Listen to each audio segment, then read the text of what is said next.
મહત્વના સમાચાર જૂનાગઢથી આવી રહ્યા છે। જૂનાગઢના માંગરોળમાં એલસીબી દ્વારા રેડ કરવામાં આવી છે।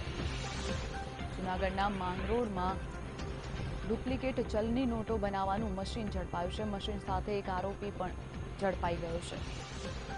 જણાવી દઈએ કે એલસીબી દ્વારા જૂનાગઢના માંગરોળ વિસ્તારમાં દરોડા પાડવામાં આવ્યા છે, જેમાં 2000ની નકલી નોટો બનતી હોવાનું બહાર આવ્યું છે। તો નોટો બનાવવાના મશીન સાથે એકની ધરપકડ કરવામાં આવી છે। જૂનાગઢના માંગરોળ વિસ્તારમાં નકલી નોટો બનાવવાનું મશીન ઝડપાઈ આવ્યું છે। તો આ સાથે જ મશીન સાથે એક આરોપીની પણ ધરપકડ કરવામાં આવી છે। 2000ની નકલી નોટો બનાવવાનું મશીન ઝડપાઈ આવ્યું છે।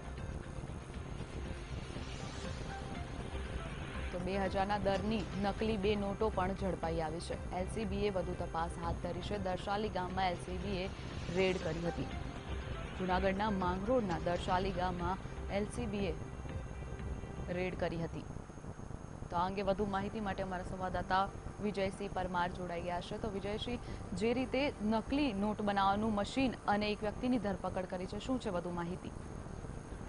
જી શિવાંગજી, ખાસ કરીને વાત કરવામાં આવે તો આ એક માંગરોળ તાલુકાનું જે દર્શાલી ગામ છે, ત્યાં એક વાડી વિસ્તારમાંથી એક હિતેશ પીછિયા નામના વ્યક્તિની જે ધરપકડ કરવામાં આવી છે, તેમની ત્યાંથી એક ડુપ્લિકેટ નોટ બનાવવાની એક પ્રિન્ટર, કલર પ્રિન્ટર અને સામગ્રી સાથે તેમની પર કબજો લેવામાં આવ્યો છે।